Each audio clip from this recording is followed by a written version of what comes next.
Mesdames, Mesdemoiselles et Messieurs, merci de choisir la télévision en Nasr pour vous informer. Bienvenue au compte de ces journaux.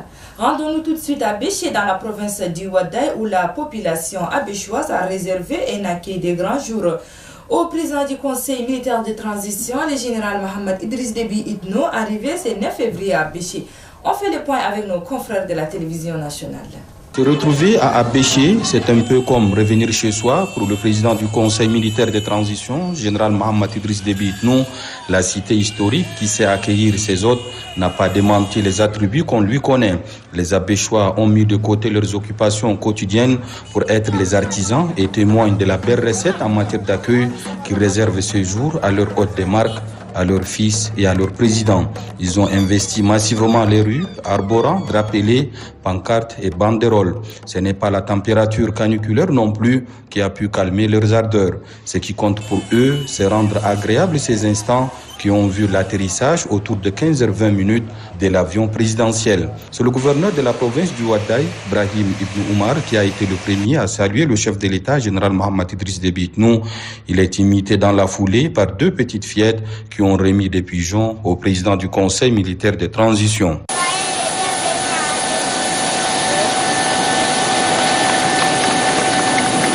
Le ministre de l'administration du territoire, les responsables militaires de la zone de défense et de sécurité et de la force mixte Tchad-Soudan, ainsi que le maire de la ville d'Abéché étaient aux premières loges de l'accueil. Intervient par la suite le commandant des troupes qui invite le chef de l'État, général Mohamed Idriss Déby Itno, à passer en revue les différents détachements de l'armée. Différents corps ont rendu les honneurs au chef suprême des armées qui foule ainsi pour la première fois le chef-lieu du Ouaddaï. L'instant d'après est consacré aux salutations des corps constitués, des membres du gouvernement au conseil du président de la République, cadres et chefs des unités administratives, en passant par les leaders religieux et traditionnels, sans compter les représentants consulaires et de toutes les corporations de la population. Tous ont tenu à saluer l'arrivée du chef de l'État. Les salutations sont brèves, mais très chaleureuses et empreintes de convivialité. L'ambiance à l'aéroport contraste avec l'accueil populaire réservé par la population. Le président du Conseil militaire de transition prend un bain de foule, saluant d'un geste de la main les cris de joie et les acclamations des populations, signe d'hospitalité, mais aussi d'adhésion. Puis avant de quitter N'Djamena, le président du Conseil militaire de transition, le général Mohamed Idriss Déby Itno, a tout d'abord reçu ce 9 mars les Saoudiens de version football. Le président les a encouragés à aller de l'avant. Les Sao vont bientôt affronter l'équipe gambienne dans le cadre de la qualification pour le préliminaire de Cannes 2023. Restons toujours avec nos confrères de la télévision nationale. Que le chef de l'État, général Mohamed Idriss Déby Itno, a déclaré l'année 2022 année du sport au Tchad. L'année du sport au Tchad rime aussi avec la victoire pour hisser haut le tricolore national. Les Sao, qui se préparent à affronter l'équipe nationale gambienne dans le cadre des préliminaires de la Coupe d'Afrique des Nations 2023, ont l'obligation de ramener la victoire et ainsi ouvrir la voie aux autres disciplines. C'est en cela que le chef de l'État, général Mohamed Idriss Déby Itno, les a reçus, accompagnés de leur staff technique et du ministre de tutelle, Mahmoud Ali Seïd, pour les galvaniser. Des paroles patriotiques qui incitent à se battre pour la victoire leur ont été adressées par le chef de l'État, en plus des moyens techniques et financiers mis à leur disposition. Toutes les conditions sont réunies pour entamer la compétition. Constant Matengue, capitaine des Sao, s'est dit serein quant à la victoire. Le sélectionneur de Sao, Mamad Alamine Abakar, rassure que l'espoir des Tchadiens ne sera pas déçu.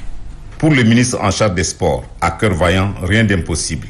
Mahmoud Ali Seïd, qui remercie le chef de l'État pour tous les appuis et soutiens à l'équipe nationale, demande aux joueurs à se montrer dignes des guerriers tchadiens. Notre équipe nationale doit faire tout, doit batailler pour relever ces défis immenses. Les 16 millions de Tchadiens vous attendent, les 16 millions de Tchadiens vous observent, les 16 millions de Tchadiens attendent à ce que vous hissez les drapeaux de notre pays au niveau le plus élevé. Je profite aussi pour dire à mes frères joueurs ici, au-delà de l'aspect technique, tactique et la résistance physique, essayons de jouer par le cœur, par l'abnégation, par le patriotisme. Rien n'est impossible. Si on tient à cette victoire, si on pense que ce pays est cher pour nous, je pense que nous pouvons remporter cette victoire-là. On doit être tous des numéros 10, tous des numéros 11, tous des numéros 9, tous des numéros 7. On doit être tous des défenseurs. Essayons de créer cette synergie-là qui va au-delà même de ce qui est entendu pour ramener cette victoire. En attendant les matchs aller et retour contre l'équipe gambienne, prévus respectivement pour le 23 mars à Yaoundé au Cameroun et le 29 mars à Agadir au Maroc, les Sao s'envoleront pour une mise au vert et des matchs amicaux au Cameroun. Suivez à ce sujet l'extrait des propos du chef de l'État, le général Mohamed Idriss Déby Itno, à l'endroit des Sao du Tchad. Mes chers Sao, dans quelques heures, vous allez vous envoler vers Douala au Cameroun pour défendre les couleurs nationales dans le cadre de qualifications préliminaires à la Coupe d'Afrique des Nations 2023. En tant que premier supporter de Sao, c'est un devoir et un grand plaisir pour moi de vous recevoir ce matin au Palais de la République pour vous exprimer tout mon soutien et celui de l'ensemble des peuples tchadiens dans ce périple footballistique qui vous attend. Notre espoir est grand. Nous avons envie de rêver, de communier, de sauter et de fêter. Bref, pour dire les choses simplement, nous aussi nous voulons manger des victoires de notre Sao national. Je ne voudrais vous mettre la pression, mais la victoire sportive inédite à laquelle aspire le peuple tchadien depuis la nuit des temps sera réalisée et doit être réalisée. C'est le moment de décrocher cette ultime victoire tant attendue. Le talent que vous avez développé et la détermination perceptible sur vos visages nous donnent cet optimisme que nous ne saurons vous cacher. Notre jeunesse est férue de sport et très particulièrement de football. Il suffit pour cela de faire un rapide tour dans nos différents terrains de football et salles de cinéma pour s'en apercevoir. Cette ferveur et cet engouement pour le football sont en réalité propres à tous les Tchadiens de toutes les générations. J'ai pour cela, en plus de mon engagement ferme pour faire de cette année celle des sports, pris la ferme résolution de mettre à votre disposition tous les moyens, aussi bien logistiques, financiers qu'institutionnels.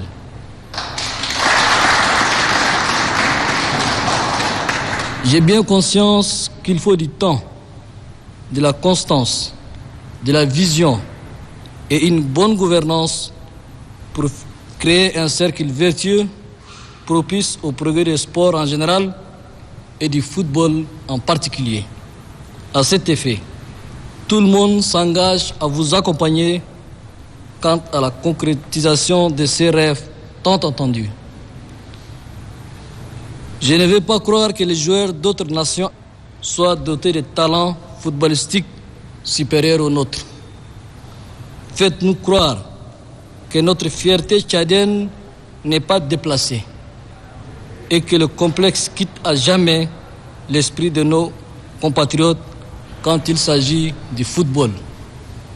Car nous sommes restés longtemps absents des grands rendez-vous sportifs mondiaux qui font inscrire le pays dans le cercle des grandes nations de football. Cette année, nous sommes 100% tchadiens dans notre sélection nationale, de tous les membres du staff aux sélectionneurs. Alors, donnons-nous les moyens de prouver aux yeux du monde que le médiocre n'est pas tchadien.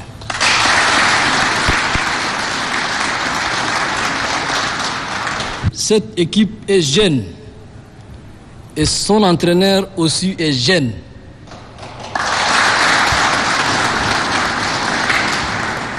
Votre ministre aussi est jeune. Le président aussi est jeune.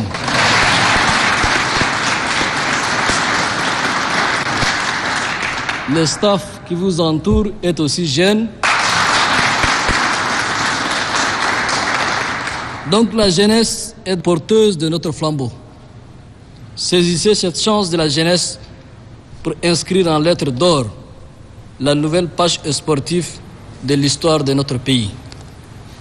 À l'orée du dialogue national inclusif, je voudrais vous demander de revenir avec une grande victoire à la maison.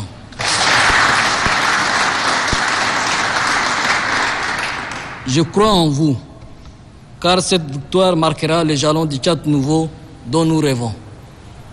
Pour finir, chers amis sportifs, vous portez aujourd'hui sur vos épaules l'espoir longtemps enfoui dans le tréfonds de 16 millions de Tchadiens. Beaucoup de projets sont en cours, mais pour l'instant, ramenez-nous cette qualification tant espérée qui vous portera au panthéon du sport national tchadien. Aucune victoire n'est impossible. Il suffit juste d'y croire et je crois en vous. Bonne chance.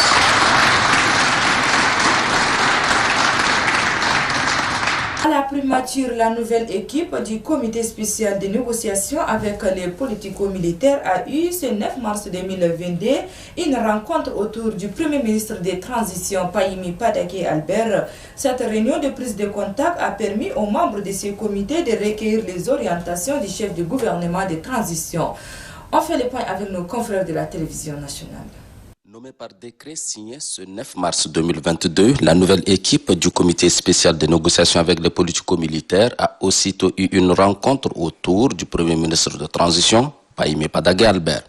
Vu que la rencontre Doha au Qatar doit se tenir le 13 du mois en cours, il n'y a plus de temps à perdre. Cette rencontre a permis aux membres du comité spécial de négociation avec les politico-militaires de recueillir les sages conseils et orientations d'ordre pratique du chef du gouvernement de transition. Cette équipe coordonnée par le chef de la diplomatie tchadienne, l'ambassadeur Chérif Mahamad Zen, est constituée de 25 membres. Elle aura la lourde responsabilité de mener des pourparlers avec les représentants des groupes de politico-militaires à Doha au Qatar en vue d'aboutir à un accord final. Sa mission prendra fin avec la signature d'un protocole d'accord avec les politico-militaires. La Fédération nationale des syndicats de transporteurs urbains et interurbains du Tchad a organisé un point de presse ce 8 mars 2022 dans son siège au quartier central dans la commune du 3e arrondissement. Le du point de presse est relatif aux multiples problèmes qu'elle rencontre ces derniers temps.